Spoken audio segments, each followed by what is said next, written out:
Hello प्यारे बच्चों, आज हम आए हैं फिर एक और नई कहानी के साथ। लेकिन पहले जल्दी से चैनल को कर दे सब्सक्राइब और सुनते रहें नई नई कहानियाँ। तो बच्चों, आज की कहानी का नाम है बीरबल की जादुई लकड़ी। तो चलिए शुरू करते हैं कहानी। रामलाल एक बहुत ही मेहनती सौदागर था। वह दिन भर मन लगाकर काम करता और उसमें से जो भी उसे लाभ होता वह उसे एक पोटली में बांधकर शाम को घर लौट आता। उस पोटली में उसके सारे पैसे होते थे जो वह दिन भर कमाता था। वह अपनी दिन भर की कमाई अपने घर पर रखे हुए एक संदूक में रखता था। वह संदूक उसके बिस्तर से कुछ ही दूरी पर रखा हुआ था। रामलाल रोज अपनी धन की पोटली उस संदूक में रख देता और उसमें ताला लगाकर छोड़ देता। फिर वह उस ताले को अपने तकिए के नीचे रखकर सो जाता। ऐसा वह रोज करता। उसके संदूक में ढेर सारा धन इकट्ठा हो चुका था। एक दिन जब रामलाल सुबह उठा तो उसने देखा कि उसके संदूक का ताला खुला हुआ था और उसके तकिए के नीचे रखी हुई चाबी भी गायब थी।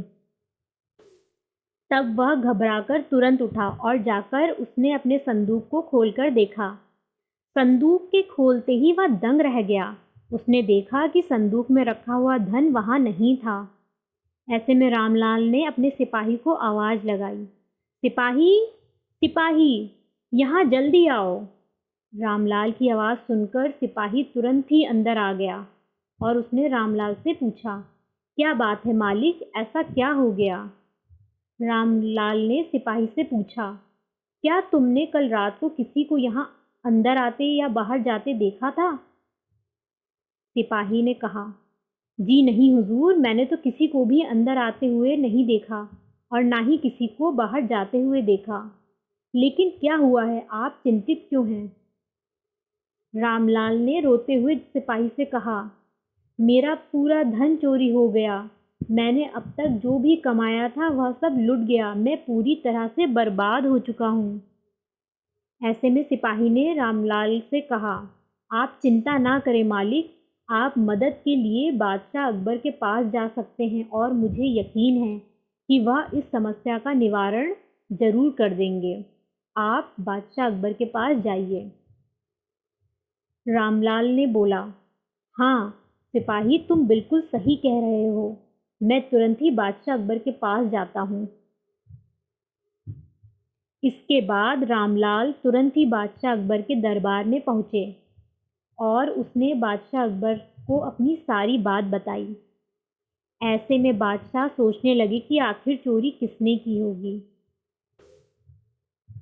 फिर उन्होंने रामलाल को आश्वासन दिया, तुम चिंता मत करो रामलाल, हम जैसे भी हो तुम्हारी समस्या का निवारण जरूर निकालेंगे। इसके बाद बादशाह ने बीरबल को आदेश दिया, बीरबल, रामलाल की समस्या का हल तुम निकालोगे। पता लगाओ कि आखिरकार चोरी किसने की है। अकबर बोले, जी हाँ हुजूर, आपकी जैसी आज्ञा। इसके बाद बीरबल ने रामलाल से कुछ सवाल पूछे। बीरबल ने पूछा, अच्छा मुझे बताओ कि तुम्हारे घर में कौन कौन है जिस पर तुम्हें शक है?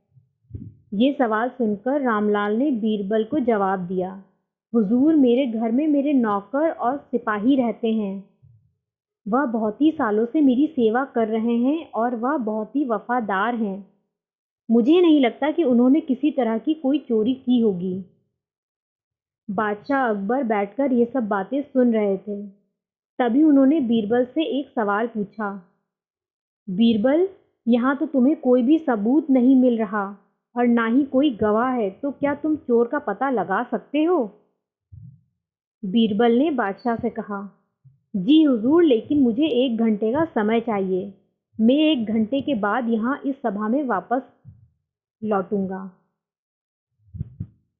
इसके बाद फिर बीरबल ने रामलाल से कहा कि वह जाकर अपने सिपाही और नौकर को यहाँ पर लेकर आए। ठीक 1 घंटे बाद बीरबल अपने साथ हाथ में कुछ लकड़ियों को लेकर दरबार में आ पहुँचे। उन्होंने बादशाह से कहा, बादशाह, मेरे हाथ में कुछ जादुई लकड़ियाँ हैं। ये लकड़ियाँ बहुत ही शक्तिशाली हैं।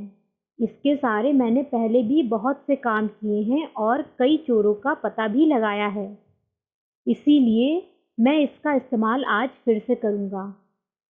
ऐसा कहने के बाद बीरबल ने एक-एक लकड़ी नौकर और सिपाही के हाथ में दे दी। बीरबल ने सबको बताया कि इनमें से जो भी चोर होगा अगले दिन उसकी लकड़ी एक माप बड़ी हो जाएगी और फिर हम उस लकड़ी को देखकर पता लगा लेंगे कि चोर कौन है। ये बात सुनकर बादशाह अकबर ने बीरबल से पूछा, बीरबल, क्या तुम सच में ऐसा करना चाहते हो? बीरबल बोले, जी हाँ जहाँपनाह, मुझे भरोसा है कि कल तक हम चोर का पता लगा ही लेंगे। ये सब हो जाने के बाद सब अपने घर वापस लौट गए। वह दिन बीत गया।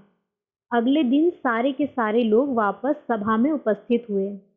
वहाँ बीरबल, रामलाल और रामलाल के नौकर और सिपाही भी मौजूद थे। बीरबल ने नौकरों से और सिपाही से उस लकड़ी को वापस लिया। फिर बीरबल ने कहा, जहाँपनाह, वह चोर सिपाही है क्योंकि उसकी जो लकड़ी है वह एक माप छोटी है। वह चोर सिपाही है क्योंकि सिपाही ने सोचा कि लकड़ी एक माप बड़ी हो जाएगी, इसीलिए उसने अपनी लकड़ी एक माप छोटी करके काट के दी है। बीरबल की यह बात सुनकर सिपाही तुरंत अपने घुटनों पर गिर गया और बादशाह अकबर से रहम की भीख मांगने लगा। बादशाह, मुझे माफ़ कर दीजिए, यह मेरी मजबूरी थी, वरना मैं चोरी नहीं करता। अभी तक वह पैसे मैंने खर्च नहीं किए हैं। हर एक पैसा मैं अपने मालिक को वापस लौटा दूंगा।